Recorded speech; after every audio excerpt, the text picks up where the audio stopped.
ஹரி ஓம். கிருஷ்ணரின் கீதையின் ஒரு துளி என்கின்ற இந்த சேனலை பார்த்து கொண்டிருக்கும் அனைத்து சகோதர சகோதரிகளுக்கும் அடியேனின் அன்பான வணக்கங்கள். இன்றைக்கு நாம் ரொம்ப முக்கியமான விஷயமான மகாலய பட்சம் பற்றி பார்க்க இருக்கிறோம். மகாலயம் அப்படின்னு சொன்னாலே என்ன அர்த்தம்னா பலர் ஒன்று கூடி வருதல் என்று பொருள். பட்சம் என்றால் 15. இந்த 15 நாட்களுக்கு நம்முடைய முன்னோர்கள் ஒன்று கூடி நம்முடைய வீட்டின் வாசலில் வந்து நிற்கும் ஒரு அற்புதமான நாட்கள் தான் இந்த மகாலய பட்சம் என்று கூறப்படுகிறது. ஆகவே இந்த நாட்களில் நம்முடைய முன்னோர்களுக்கு நாம் திதி, தர்ப்பணம், தேவசம் போன்ற விஷயங்களை எல்லாம் செய்வது அவர்களுக்கு ரெட்டிப்பு பலனை கொடுத்து அவர்களுடைய ஆசையை நாம் பெற்றுக்கொள்ளக்கூடிய ஒரு அற்புதமான இந்த நாட்கள் ஆகும். நம்முடைய தாய் தந்தையர் உயிரோடு இருக்கும் வரை அவர்களை நாம் கண்டிப்பாக நல்ல முறையில் பார்த்து கொள்ள வேண்டும். இல்லாவிட்டால் அவர்கள் அந்த பாவத்தை நாம் சுமந்தே ஆக வேண்டும். அதுவும் முக்கியமாக பல பெண்கள் தன்னுடைய மாமனார் மாமியாரை பற்றி நினைத்து கூட பார்க்காமல் அவர்களை வீட்டில் சேர்க்காமல் பல பாவங்களை செய்து வருகிறார்கள். அப்படி செய்யாமல் என்ன குற்றம் குறை இருந்தாலும் சரி அதை பெரிதாக பொருட்படுத்தாமல் அவர்களுக்கு நன்றாக சேவை செய்து அவர்களை நல்லபடியாக பார்த்து கொள்ள வேண்டும். இப்படி அவர்கள் இறந்த பிறகு அவர்களுக்கு செய்யக்கூடிய வேலைகளை எல்லாம் செய்வதுதான் நீத்தார் கடன் என்று திருவள்ளுவர் திருக்குறளில் கூறுகிறார் அல்லவா? ஆகவே அந்த கடனை செய்வதே நம்முடைய மாபெரும் தர்மம் என்று பல புராணங்கள் பகவத்கீதை உட்பட கூறுகிறதுங்க. சரி, இப்போ இந்த 15 நாளில் யார் யாருக்கு நாம் இந்த தர்ப்பணத்தை செய்யலாம் அப்படிங்கிறத நம்ம பார்ப்போம். முதல்ல தர்ப்பணம் என்பது என்ன என்பதை நாம் தெரிந்து கொள்ள வேண்டும். தர்ப்பணம் என்றால் அதற்கு புரோகிதர்கள் தேவையில்லை. காலையில் கணவன் மனைவியும் சேர்ந்து விரதம் இருந்து எள் தண்ணீரை கருப்பு எல்லை ஆண்கள் வலது கையில் வைத்து கொள்ள அதை பெண்கள் அந்த கையின் மேல் புனிதமான நீரை ஊற்ற அந்த எள் தண்ணீரானது கட்டை விரலில் வழிந்து கீழே உள்ள தாம்பாள தட்டு அல்லது தாம்பாள பாத்திரத்தில், அதுவும் பித்தளையாகத்தான் இருக்க வேண்டும், அப்படி விழுமாறு செய்து நீர்க்கடன் செலுத்துவதே தர்ப்பணம் என்று கூறப்படுகிறது. ஆனால் இந்த தேவசம் அப்படின்னு சொல்கிறாங்க இல்லையா, தேவசம் என்றாலும் சரி திதி சிரார்த்தம் என்றாலும் சரி இது எல்லாமே ஒன்றுதாங்க. இதை செய்வதற்காக புரோகிதர்களை கண்டிப்பாக அழைத்து செய்ய வேண்டும். அதுவும் இப்பொழுது எந்த நேரம் பித்ருகாலம் அப்படிங்கிறத நம்ம பார்ப்போம். நாள் நேரம் பார்ப்போம். 8/9/2025 இருந்து 21/9/2025 வரைக்கும் 15 நாட்கள் மகாலய பட்சம் என்று கூறப்படுகிறது. அதுவும் பித்ரு நேரம் என்று பார்க்கும் பொழுது 12 மணிக்கு மேல் 3 மணி வரை இதுதான் பித்ருகாலம் என்று கூறப்படுகிறது. அதுக்கு ஏன் அப்படிங்கிற ஒரு காரணம் இருக்கும் இல்லையா? ஏன் அந்த 12 மணிக்கு மேலே அப்படின்னு சொல்கிறாங்க அப்படிங்கிறத நம்ம பார்ப்போம். கோவில்களில் எல்லா கோவில்களிலும் பொதுவாக 12 மணி வரை பூஜைகள் நடைபெறும். அந்த பூஜை முடிவடைந்த பிறகு இறை வழிபாட்டிற்கு பிறகு பித்ரு வழிபாடு செய்வது என்பது ரொம்ப சிறந்த பலன் அப்படின்னு சொல்லப்படுகிறது. ஏனென்றால் இறை வழிபாடு செய்யும் நேரத்தில் பித்ரு வழிபாடை செய்யாமல் தவிர்த்து இந்த நேரத்தில் செய்வது நல்ல ரெட்டிப்பு பலனை கொடுக்கும். ஆனால் எங்களுக்கு காலையில் தான் நேரம் இருக்குது, வேற வழி இல்லை அப்படின்னா ஒன்றும் பரவாயில்ல. காலையில் 6 மணிக்கு பிறகு சூரிய உதயம் ஆன பிறகு 6 மணிக்கு மேல் மதியம் 3 மணிக்கு உள்ளாக இந்த தர்ப்பணம், திதி, தேவசம் இதையெல்லாம் நாம் செய்து கொள்ளலாம். இதை நம்ம யார் யாருக்கு செய்யலாம் அப்படிங்கிறத நம்ம பார்ப்போம். முதல்ல நம்முடைய அம்மா அப்பா அவங்களுடைய திதி தெரிஞ்சால் அந்த நாட்கள் அவங்களுக்கு திதி தெரிஞ்சால் அந்த வருஷத்தில் அவங்க திதி செய்வோம் இல்லையா, அந்த நாளில் நம்ம செஞ்சுருவோம். சரி, அவங்களுக்கு அந்த நேரத்தில் செய்ய முடியலை அப்படின்னா யாருக்காக இருந்தாலும் சரி இந்த 15 நாட்களில் உங்களுக்கு எந்த நாள் தோதுபடுதோ அந்த நாளில் தாய் தந்தையர் அதுக்கு மேலே முன்னோர்கள் யார் யார் இறந்திருக்கிறார்களோ 3 தலைமுறையினருக்கு இந்த காலகட்டத்தில் திதி தர்ப்பணமானது செய்யலாம். ஒரு சிலருக்கு இறந்த திதியே என்ன அப்படின்னு தெரிஞ்சிருக்காது. அப்படி இறந்த திதியே தெரியாதவர்களுக்கு எங்காவது வெளியூருக்கு போய் அப்படியே மடிந்திருப்பார்கள். அவங்களுக்கு எந்த திதி அப்படின்னே தெரியாது. அப்படி திதி தெரியாதவர்களுக்கு இந்த நேரத்தில் செய்யலாம். இது மட்டும் அல்லாமல் ஒரு சிலர் அகால மரணம் அடைந்திருப்பார்கள். அவர்களுக்கு இந்த 15 நாட்களில் திதி தர்ப்பணம் செய்வது என்பது ரொம்ப சிறந்த பலனை கொடுக்கும். விபத்து, தற்கொலை செய்து கொண்டவர்களுக்கு இந்த காலகட்டத்தில் நாம் அவங்களுக்கு திதி தர்ப்பணம் செய்யலாம். ஆனால் ஆண்களாக இருந்தாலும் சரி, பெண்களாக இருந்தாலும் சரி, திருமணத்திற்கு முன்னால் அவர்கள் அகால மரணம் அடைந்திருந்தால் அவர்களுக்கு எதையும் செய்யக்கூடாது. அவர்களுடைய பெயரை சொல்லி இந்த காலகட்டத்தில் அன்னதானம் போன்ற பலவிதமான தான தர்மங்களை மட்டுமே செய்ய வேண்டும். திருமணம் ஆன பிறகு ஆண்களாக இருந்தாலும் சரி, பெண்களாக இருந்தாலும் சரி, விபத்து, தற்கொலையில் இறந்து போயிருந்தால் அவர்களுக்கு இந்த 15 நாட்களில் அவர்களுடைய பெயரை சொல்லி தாராளமாக சிரார்த்தம் செய்யலாம். ஏனென்றால் திருமண பந்தத்திற்கு உள் நுழைந்தவர்களுக்கு மட்டுமே இந்த சிரார்த்த தர்ப்பணத்தை ஏற்றுக்கொள்ளக்கூடிய அனுமதியானது அவர்களுக்கு வழங்கப்படுகிறது. ஆகவே அந்த நேரத்தில் மட்டுமே அவர்கள் பித்ருலோகத்திலிருந்து இறங்கி வருகிறார்கள். இப்பொழுது என்னென்ன காரியங்களை நாம் செய்ய வேண்டும் என்பதை இன்றைய தினத்தில் என்ன செய்யணும் அப்படிங்கிறத நம்ம பார்ப்போம். முதல்ல நாம் வீட்டு வாசலில் கோலம் போடக்கூடாது. ஏனென்றால் கோலம் போடும் பொழுது பித்ருக்கள் உள்ளே வருவதற்கு கொஞ்சம் அவர்களுக்கு தடை ஏற்படும். ஆகவே கோலத்தை தவிர்க்க வேண்டும். பெண்கள் தலையில் பூ வைத்து கொள்ளக்கூடாது.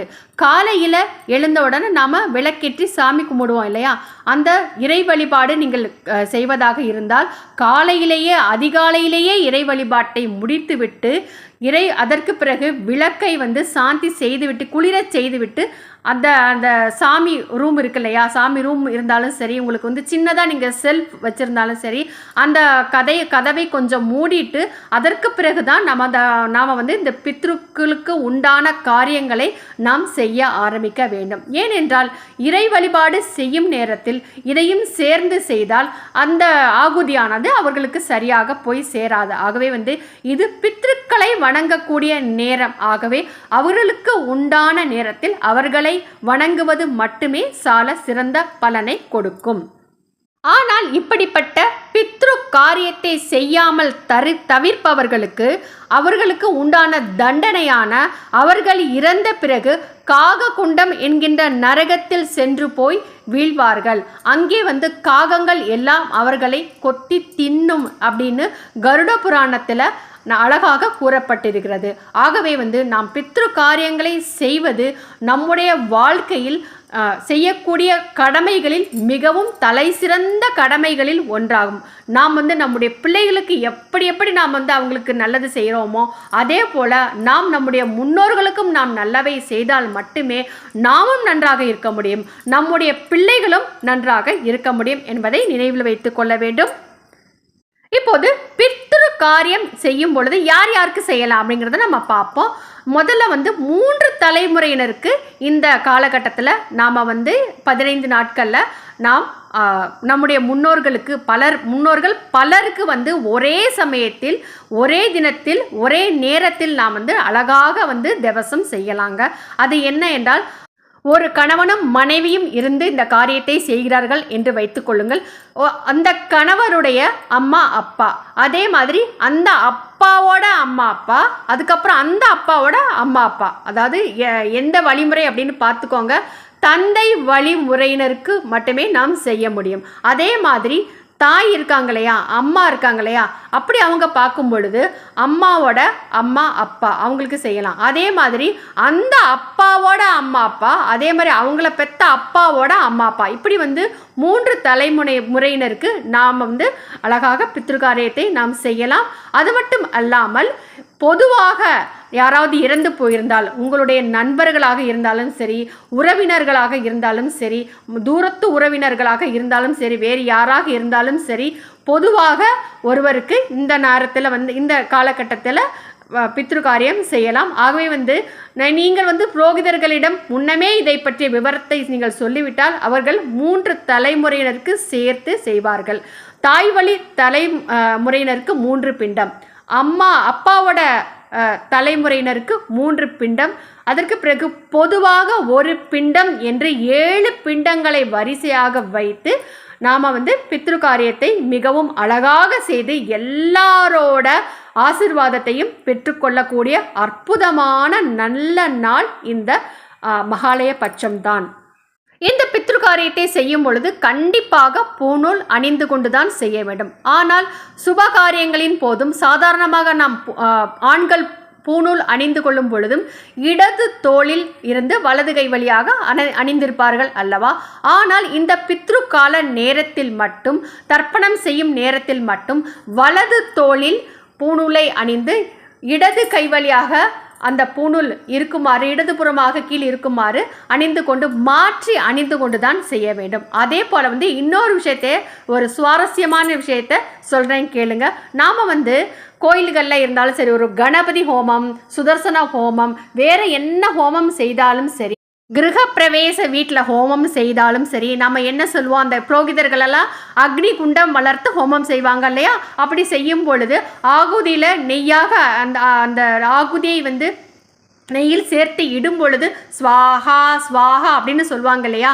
அதுக்கு உண்டான அர்த்தம் என்ன என்றால், எந்த ஆகுதியையும் அந்தந்த உரிய தேவர்களிடம் கொண்டு போய் சேர்க்கும் தேவதை யார் என்றால் அக்னி பகவானுடைய மனைவி ஸ்வாகா தேவி ஆவாள். சுபகாரியங்கள் செய்யும் பொழுது ஸ்வாகா தேவி அந்த ஆகுதியை எடுத்து சென்று அந்தந்த தேவர்களிடம் கொண்டு போய் சேர்க்கிறார். இதே போல் நாம் இந்த பித்ருக்காரியம் செய்யும் பொழுது ஸ்வதா நம தற்பயாமி, ஸ்வதா நம தற்பயாமி அப்படின்னு புரோகிதர்கள் சொல்வாருங்க. அது என்னன்னா, ஸ்வதா தேவி அப்படிங்கிற அக்னி பகவானுடைய மற்றொரு மனைவி, நாம் முன்னோர்களுக்கு நாம் கொடுக்கும் உணவை எடுத்து கொண்டு போய் அவர்களிடம் கொண்டு போய் சேர்ப்பார். யாராக இருந்தாலும் சரி, அந்த தேவதையின் மூலமாகத்தான் உணவை பெற்றுக்கொள்ள முடியுமே தவிர நேரடியாக தன்னுடைய பிள்ளைகளிடம் இருந்து நம்முடைய முன்னோர்கள் யாராக இருந்தாலும் சரி உணவை பெற்றுக்கொள்ள முடியாது. ஆகவே தான் இந்த சாஸ்திர சம்பிரதாயங்கள் எல்லாம் அமைய பெற்றிருக்கிறது. இவ்வாறு நல்ல முறையில் சிரார்த்தம் செய்த பிறகு நாம் என்ன பண்ணுவோம், படையில் வச்சு பூஜை பண்ணுவோம் இல்லையா? அது மட்டும் இல்லாமல் அதுக்கு முன்னால் என்ன பண்ணுவோம், அந்த எள் தண்ணீர் இறைச்சிருப்பாங்க. அந்த எள் தண்ணீரை இறைக்கும் பொழுது அதை ஒரு பித்தளை பாத்திரமோ அல்லது பித்தளை ஒரு அகலமான பாத்திரமோ இல்லை பித்தளை தாம்பாளத்தட்டு இருக்கு இல்லையா, அதுலேயோ தான் எள் தண்ணீரை இறைக்க வேண்டும். அப்படி இறைத்த எள் தண்ணீரை எடுத்து கொண்டு போய் நாம் துளசி செடிக்கு ஊற்றலாம் அப்படின்னு சொல்கிறாங்க. அப்படின்னு கொண்டு போய் துளசி செடிக்கோ இல்லை ஒரு வில்வ மரத்துக்கோ இல்லை ஒரு வேப்ப மரத்துக்கோ கொண்டு போய் கண்டிப்பாக ஊற்றக்கூடாது. அருகில் உள்ள நீர்நிலைகளில் கொண்டு போய் தான் சேர்க்க வேண்டும். அப்படி இல்லாட்டி குளம், கிணறு அப்படின்னு ஏதாவது இருக்கும் இல்லையா, அங்குதான் கொண்டு போய் சேர்க்க வேண்டுமே தவிர இந்த புனிதமான தெய்வ செடிகளுக்கு கொண்டு போய் கண்டிப்பாக ஊற்றக்கூடாது. அப்படி வேற வழியே இல்லைங்க, அங்கே பக்கத்தில் நீர்நிலைகள் எல்லாம் எதுவுமே இல்லை அப்படின்னா சரி, உங்களுக்கு வேற ஏதாவது செடிகள் இருக்கும் இல்லையா, இது இல்லாமல் வேற ஏதாவது செடிகள் இருந்துச்சுன்னா அந்த மரங்களுக்கு கொண்டு போய் நீங்கள் ஊற்றலாம். அதற்கு பிறகு நாம் படையல் வைத்து நாம் எந்தெந்த முன்னோர்களுக்காக நாம் இந்த சிரார்த்தம் செய்தோமோ அவங்களுடைய படத்தை வச்சு நாம் பூஜை பண்ணுவோம் இல்லையா? அப்படி பூஜை செய்யும் பொழுது அசைவத்தை கண்டிப்பாக தவிர்க்க வேண்டும். சைவ உணவை மட்டுமே படையலாக வச்சு நாம் பூஜை செய்யலாம். அப்படி பூஜை செய்யும் பொழுது நாம் சாமிக்கு பூஜை செய்கிற மாதிரி நம்ம மணியெல்லாம் ஆட்டக்கூடாதுங்க. வெறுமனே பத்தி மட்டும் காமிச்சு நம்முடைய முன்னோர்களை நினச்சி சாமி கும்பிட்டு பூஜை பண்ண வேண்டும். சரி, அப்படி பூஜை பண்ண பிறகு அந்த பிரசாதத்தை எல்லாம் அந்த பூஜை பண்ணி அவங்க ஏற்றுக்கிட்டாங்க இல்லையா, அவங்க ஏற்றுக்கிட்டதுக்கு பிறகு அந்த இலையில் இருக்கிற அந்த சாப்பாடை, அந்த பிரசாதத்தை நல்லா கலந்து அதை கொண்டு போய் ஒரு பங்கு, ஒரு பாதியை எடுத்துட்டு போய் அதை காகத்திற்கு வச்சிடலாம்.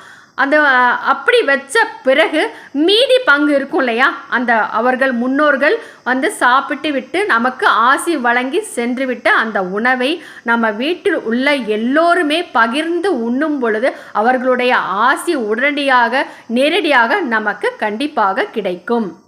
இப்படியெல்லாம் சிரார்த்தம் செய்த பிறகு தான தர்மங்களையும் செய்யணும் இல்லையா? முதல்ல இந்த 15 நாளில் கோதானம் செய்கிறது ரொம்ப விசேஷமான விஷயங்க. கோதானம் செய்கிறது ரொம்ப சிறப்பு. உங்களுடைய வசதிகள் வாய்ப்பை பொறுத்து ஒரு நல்ல நாட்டு மாட்டு பசுவை வாங்கி அதை ஒரு பிராமணர், ஏழை பிராமணர் இருந்தால் அவங்களுக்கு கிடைக்கலாம். இப்போ நிறைய பேர் பசு பிராமணர்களெல்லாம் பசு வளர்க்கிறது இல்லை. ஆகவே ஒரு நல்ல இந்த பசுவை நன்றாக பார்த்து கொள்ளக்கூடிய ஒரு ஏழை விவசாயிக்கு உங்களுடைய முன்னோர்களின் பெயரை சொல்லி நாம் பசுவை தானமாக வழங்கும் பொழுது அந்த அதனால் வந்து அவங்களுக்கு கண்டிப்பாக பலன் கிடைக்கும். யாராக இருந்தாலும் சரி, இறந்து விட்டு ஆகாயத்தில் செல்லும் பொழுது இந்த வைதரணி நதி என்று ஒரு நதி இருக்கிறதுங்க. அந்த நதியில் என்ன இருக்கும்னா இரத்தம், மலம், சிறுநீர், சதைப்பிண்டம், சீழ் இதெல்லாம் கலந்தது தான் வைதரணி நதி என்று கூறப்படுகிறது. அந்த நதியை கடந்துதான் யமபுரிக்கு செல்ல வேண்டும். யாராக இருந்தாலும் சரி, இந்த பதிவை பேசிக்கொண்டிருக்கும் நானாக இருந்தாலும் சரி, இறந்த பிறகு யமபுரியை அடையும் பொழுது நடந்துதான் செல்ல வேண்டும். அப்பொழுது அந்த நதியை கடந்தே ஆக வேண்டும். இப்படி வந்து நாம் வந்து முன்னோர்களுக்காக நாம் கோதானம் செய்யும் பொழுது ஒரு கரையில் இருந்து அந்த நாம் தானம் செய்த பசு வந்து நிற்குமாம். அப்படி அந்த ஒரு கரையில் நிற்கின்ற அந்த பசுவின் வாளை பிடித்து கொள்ளும் பொழுது அந்த வாளால் வந்து தூக்கி எறியப்பட்டு அந்த நபர்கள் மறுகரைக்கு எளிதாக பறந்து சென்று வீழ்வார்கள் என்று கருட புராணத்தில் மிகவும் அழகாக கூறப்பட்டிருக்கிறது. ஆகவே கோதானத்தின் சிறப்பு என்ன என்பது இப்பொழுது நமக்கு நல்லா தெரிஞ்சிருக்கும் இல்லையா? சரி, அதற்கு பிறகு செய்ய வேண்டிய தானத்தில் சிறந்தது என்ன? அன்னதானம். அது எல்லாருக்கும் தெரியும் இல்லையா? நம்ம வந்து இதுவே அன்னதானம் செய்வது சிறப்பு. மாட்டுக்கு வந்து அகத்துக்கீரை வாங்கி கொடுக்கறது சிறப்பு. அன்னதானம்னா இந்த நேரத்தில் வந்து நிறைய பேருக்கு வந்து சாப்பாடு கொடுக்குறவங்க நிறைய பேர் இருப்பாங்க. அப்படி இருக்கிற பட்சத்தில் வந்து வெளிநாடுகள்லாம் இருக்கவங்களாம் இருப்பாங்க இல்லையா? அவங்களுக்கு வந்து அன்னதானம் நம்ம கொடுத்தாலும் வாங்கிக்கிறதுக்கு ஆள் இருக்க மாட்டாங்க.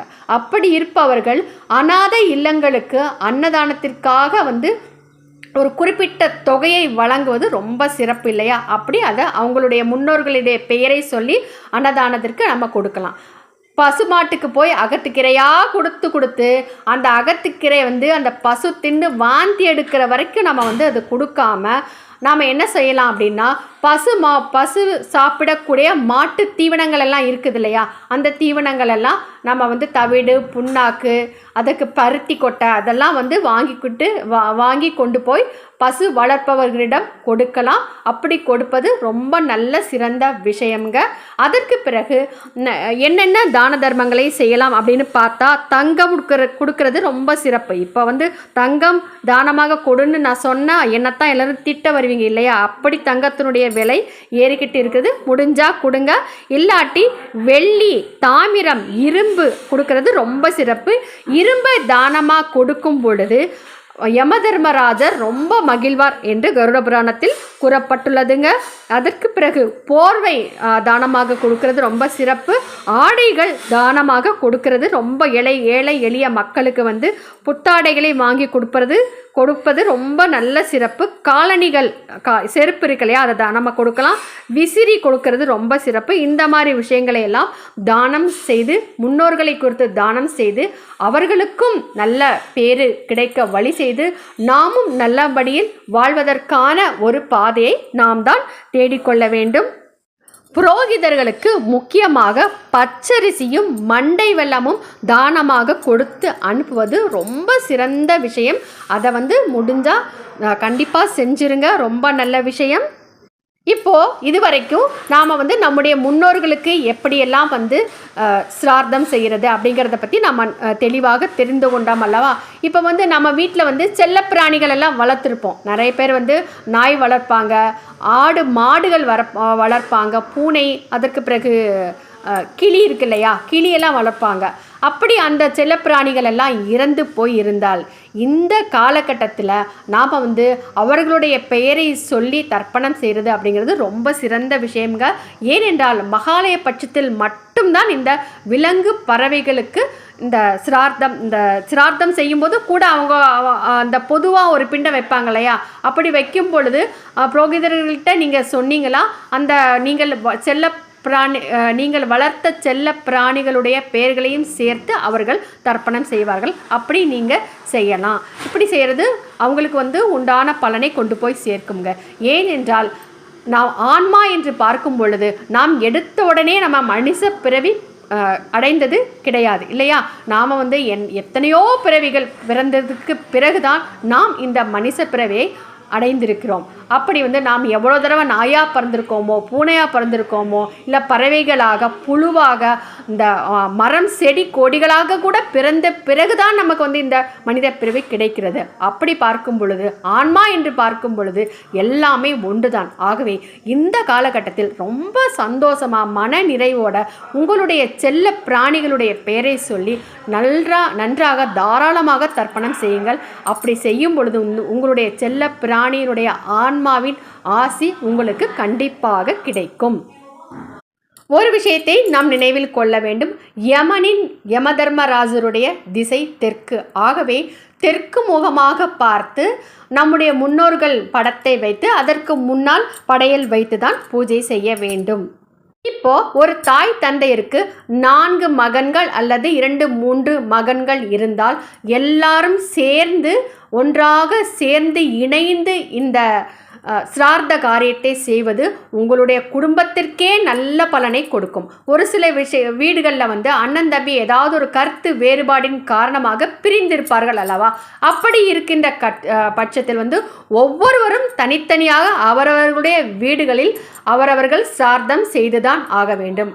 அப்படி செய்யாவிட்டால் ஒரு சிலர் வந்து என்ன நினைப்பாங்க அப்படின்னா, அண்ணன் செஞ்சிட்டார் இல்லையா, அண்ணன் செஞ்சாலே நமக்கு வந்து எல்லா பலனும் கிடைச்சிரும் அப்படின்னு நினைப்பாங்க. அது உண்மைதாங்க. மூத்த பிள்ளை சிரார்த்தம் செய்தால் மற்ற பிள்ளைகளுக்கும் அந்த சிரார்த்தத்தின் பலன் கிடைக்கும். ஆனால் ஒன்றை மட்டும் ஞாபகம் வச்சுக்கோங்க, கர்ம பலன் என்று பார்க்கும் பொழுது ஒவ்வொரு பிள்ளையும் தாய்க்கு சிரார்த்தம் செய்துதான் ஆக வேண்டும்.